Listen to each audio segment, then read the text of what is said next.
Dentro de este módulo, muchachos, nosotros vemos todo lo que tiene que ver con el niño sano, ¿cierto? Todo lo que hay que hacerle al niño para prevenir que el niño se enferme, obviamente. Y dentro de todo eso compete el hecho de los accidentes en el hogar. De hecho, este temita de los accidentes en el hogar es importante recalcárselo a los papás porque estadísticamente hablando, el niño corre más riesgo dentro de su propia casa que en la calle o en la escuela.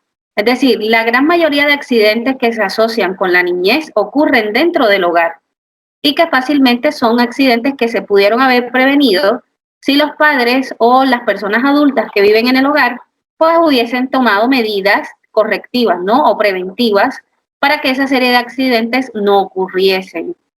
Algunos de ellos o algunas de estos accidentes, digamos que derivan en una lesión permanente para el niño o incluso el niño puede fallecer debido a estos accidentes. Entonces, de aquí la importancia de tomar las medidas de precaución necesarias para evitar que este tipo de accidentes, que ya ustedes los conocen porque ya lo hemos tocado ahorita aquí en la mesa redonda, ¿cierto? Que se asocian con el hecho de que el niño esté por allí explorando toda la casita, todo el lugar en donde habita y donde vive. Entonces, hay ciertos tipos de accidentes que se presentan en el hogar que son precisamente por esas condiciones en las que está el niño, son las que se presentan de manera más frecuente, como por ejemplo las caídas son muy, muy comunes, sobre todo en los menores de 1 año, que de pronto se caen de la cama, empezaron a rodar, o de pronto estaban gateando, cosas así, pum, se cayeron de la cama, es lo más habitual. Usualmente ese tipo de caídas, uno no espera que el niño resulte con una lesión permanente, ¿cierto? O muy grave. Pero a veces hay caídas que en realidad sí son bastante, bastante fatales, como por ejemplo que el niño se trepe a una ventana que de pronto no tiene una careta y vamos a ver que el niño vive, no sé, en un 10.º piso o en un 8.º piso y cae de por allá arriba al vacío. Entonces, esos sí tipo de accidentes, eso sí generan, obviamente, que la muerte del niño. Entonces, fácilmente es como prevenir colocarle caretas a todas las ventanas y listo. O cortarle el acceso a las ventanas a los menores, a los niños. Por ejemplo, otro tipo de accidentes que son las quemaduras, los ahogos, el envenenamiento o el atragantamiento que también ocurre en menores de 1 año de manera muy frecuente. Entonces, los niños, como ya lo hemos determinado en estas anteriores clases, les había comentado que ellos tienen etapas de exploración, tienen etapas de desarrollo cognitivo. Y por ejemplo, los niños que están en esa edad de entre los 1 año, dentro de 1 año a los 2 años y medio, son niños muy, muy, muy curiosos. Ellos están en esa fase de exploración del mundo, ellos quieren saber cómo funciona todo y ellos también actúan prácticamente por imitación. Así que, por ejemplo, si ven a algún adulto que conecta, no sé, el celular o algo, él ve esa actitud, él ve esa acción en los adultos y va a querer hacer exactamente lo mismo. Siendo que obviamente en su condición de ser niño, ellos no tienen en cuenta que eso tiene corriente, que eso le puede lesionar. Si de pronto mete, no sé, una cuchara, un tenedor, una aguja, lo que sea que encuentre por ahí, lo mete en el tomacorriente y obviamente que pueda generarle una descarga eléctrica. Lo mismo pasa, por ejemplo, al momento de cocinar, lo mismo pasa al momento de manipular sustancias químicas, que los niños ven como la mamá o el papá coge y echa el desinfectante ahí en el balde, lo lava, le pasa por el piso.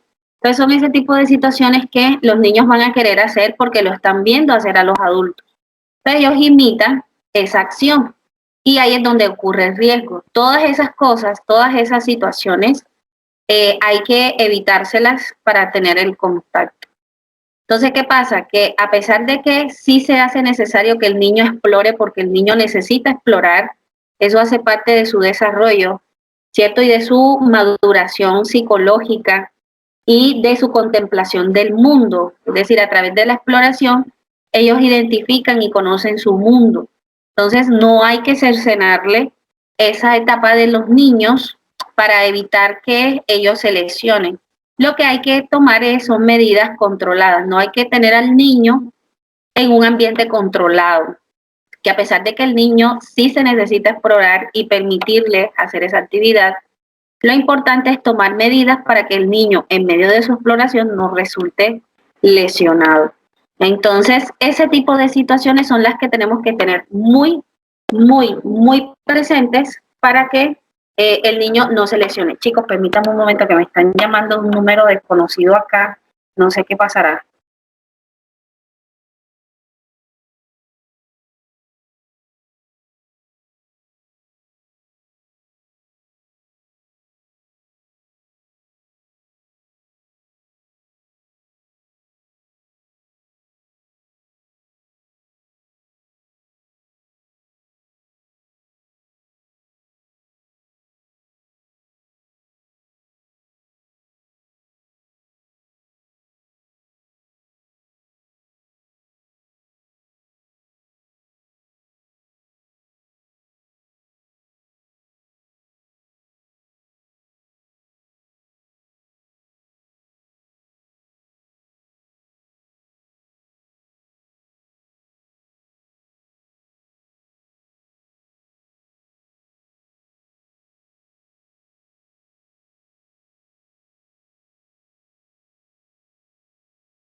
Ok, chicos, disculpen, ahí estoy nuevamente. ¿Me escuchan?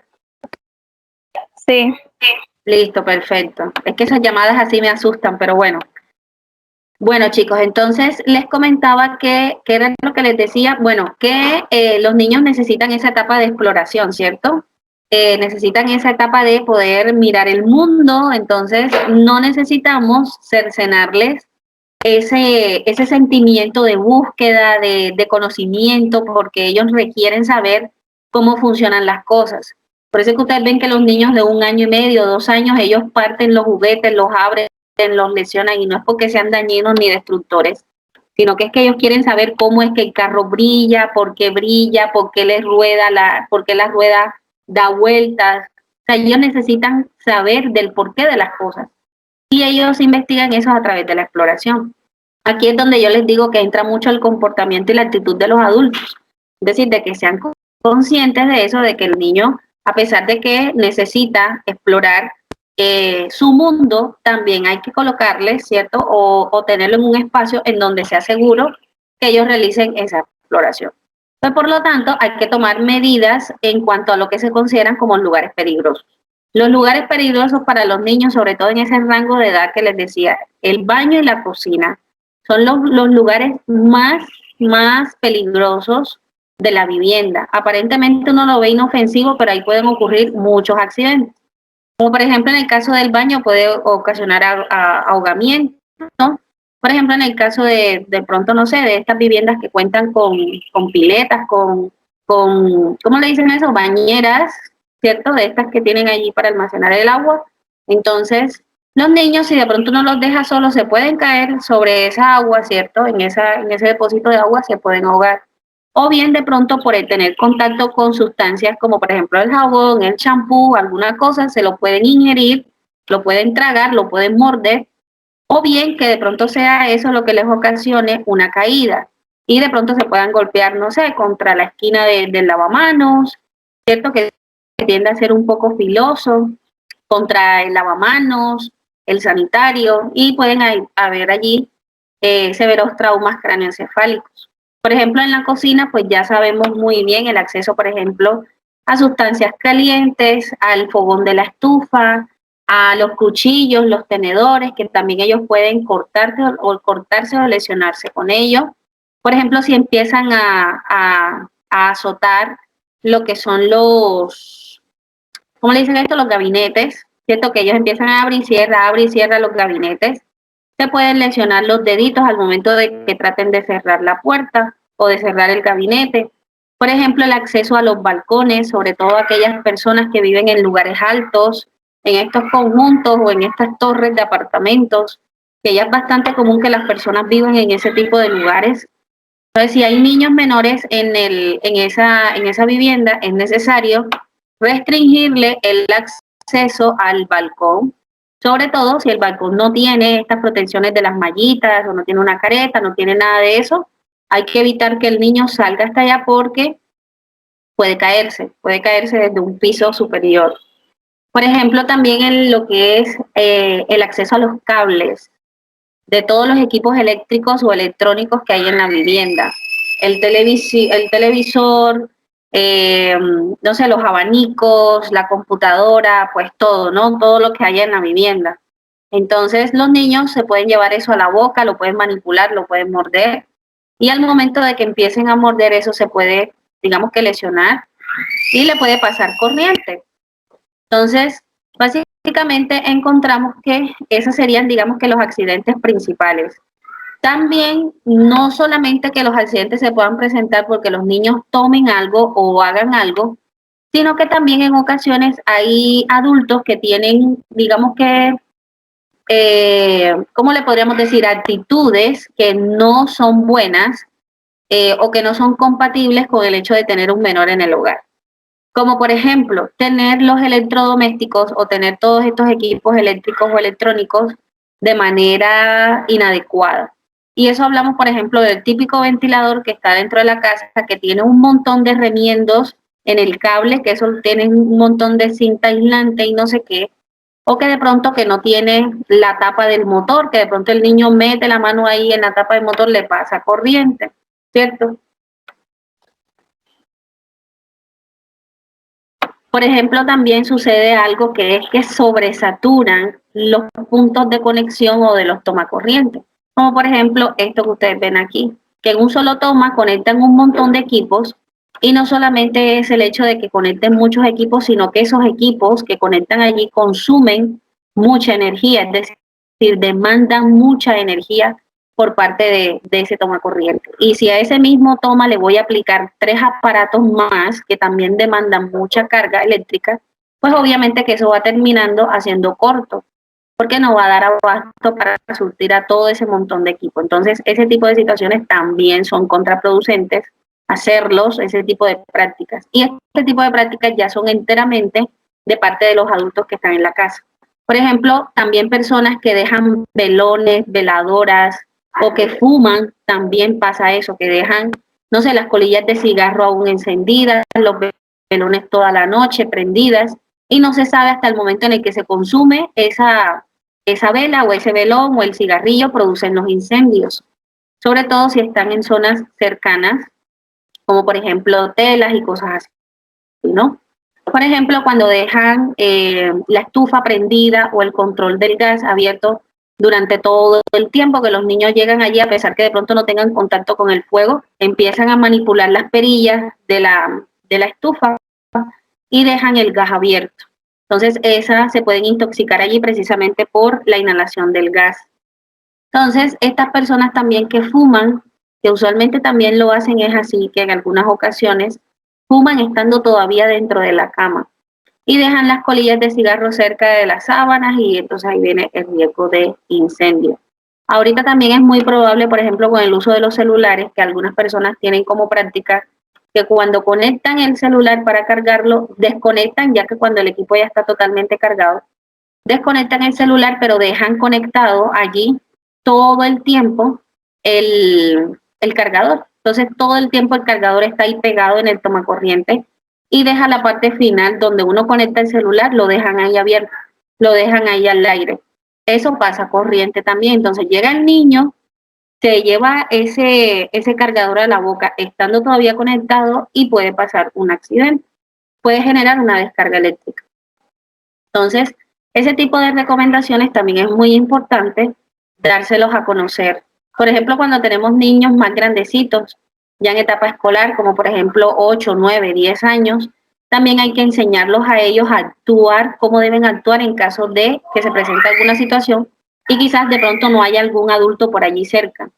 Por ejemplo, ¿qué hay que hacer en el caso, por ejemplo, si él ve que algo se incendia, cierto que se ve que hay un fuego, si de pronto él huele a gas, también hay que hacerlo porque de pronto a veces los adultos, en medio de todas las actividades que hacen el día a día, puede que no se percaten de algunas situaciones que los niños sí. Entonces estos niños más grandecitos también hay que educarlos a eso. ¿Qué es lo que se puede presentar en casa que no es correcto que se presente y que él enseguida tiene que notificar al adulto que esté con él en casa, ¿cierto? Y obviamente, por ejemplo, si hay niños más pequeños, también hay que saberles utilizar o comprar los jugueticos que ellos tienen. Esos jugueticos, de hecho, ya vienen diseñados para las etapas o para los rangos de edad. Por ejemplo, en los niños de menores de 2 años, ustedes van a ver que los juguetes para ellos son juguetes grandes, que no son desarmables en gran medida, o que no tienen piezas muy, muy pequeñas, precisamente porque ellos tienden a comer y a tragar o a ingerir esas piezas chiquiticas y existe riesgo de atragantamiento. Entonces, en el caso, por ejemplo, del ahogamiento en específico, no solamente es el hecho de evitar estos juguetes, sino también, por ejemplo, bueno, nosotros no tenemos piscinas en nuestras casas usualmente, pero lo que sí se ve más comúnmente es un depósito de agua, sea la alberca, la lavadora, el tanque que tenemos allá atrás en el patio, con agua para reserva de agua, ¿no? Entonces, ese tipo de reservas de agua siempre tienen que estar tapadas, porque el niño tiende a asomarse allí, ¿cierto? Se le puede ir el cuerpo, se mete dentro del tanque o dentro de la alberca y se puede ahogar. Lo mismo pasa, por ejemplo, en aquellas personas que tienen piscina, eso hay que cercarlo. La piscina hay que cercarla para que ningún niño o incluso las mascotas no lleguen ahí y se puedan ahogar. Por ejemplo, también las bolsas plásticas. Las bolsas plásticas también, los niños no deben jugar con bolsas plásticas. Y no sé qué es lo que tienen las bolsas plásticas que le llama tanto la atención a los niños, pero eso no debe pasar. Un niño no debe estar lidiando con una bolsa plástica. Al momento porque lo primero que hace es colocárselo en la cabeza y se puede ahogar. Y en el caso de los niños, por ejemplo, que les comentaba antes, sobre todo los bebecitos esos que están en etapa ya de alimentación complementaria junto con la lactancia materna, hay que darles a ellos comidas en forma de puré, de sopitas, de caldos, cosas así, para que el niño sea más fácil de que lo digiera y que no se atragante. En el caso, por ejemplo, de las intoxicaciones, que en toda vivienda tenemos sustancias químicas, entonces, por ejemplo, el hipoclorito, el desinfectante, la lejía, el ácido muriático, todo ese tipo de cosas, también hay que evitarlas, tener contacto con los niños. Eso todo tiene que estar por fuera del alcance de los niños. Lo mismo los medicamentos. Ya esta parte de las quemaduras no solamente implica el hecho del acceso a la cocina, sino también como aparatos eléctricos, como por ejemplo la plancha del cabello que utilizamos nosotras las mujeres, la rizadora, pues todos aquellos elementos que puedan generar calor irradiar calor, pero de altas temperaturas, que al momento de que el niño tenga contacto con ellas se pueda quemar o incluso electrocutar si empieza a masticar el cable. Y otro tipo de aspectos que tienen todo este tipo de accidentes es la generación de un trauma, es decir, los niños a veces por afrontarse a una situación como esta, por ejemplo, de pronto al momento de que, no sé, se fueron a mirar dentro de la alberca y se les fue el cuerpo y estaban ahogándose y de pronto no se dio el ahogamiento como tal, ese tipo de situaciones le genera al niño mucha ansiedad, puede generar un trauma. Así que no solamente es la parte física de los accidentes, sino también la parte psicológica. Porque muchos de estos niños terminan con trauma, que de pronto tuvieron este tipo de eventos durante su niñez y es algo que constantemente recuerdan, constantemente les cae en la cabeza de que, bueno, me iba a morir, me iba a morir, me iba a morir. Entonces son niños que cuando ya crecen, que ya son más adultos, le tienen fobia tremenda al mar, a la piscina o cosas así, porque les recuerdan ese tipo de eventos traumáticos de su niñez por tener este tipo de situaciones o verse afrontado ante esa situación. Entonces, muchos de nosotros olvidamos que este tipo de incidentes generan traumas en los niños, prácticamente como si fuese un síndrome de estrés postraumático. Entonces, eso es lo que hay que tener presente, muchachos,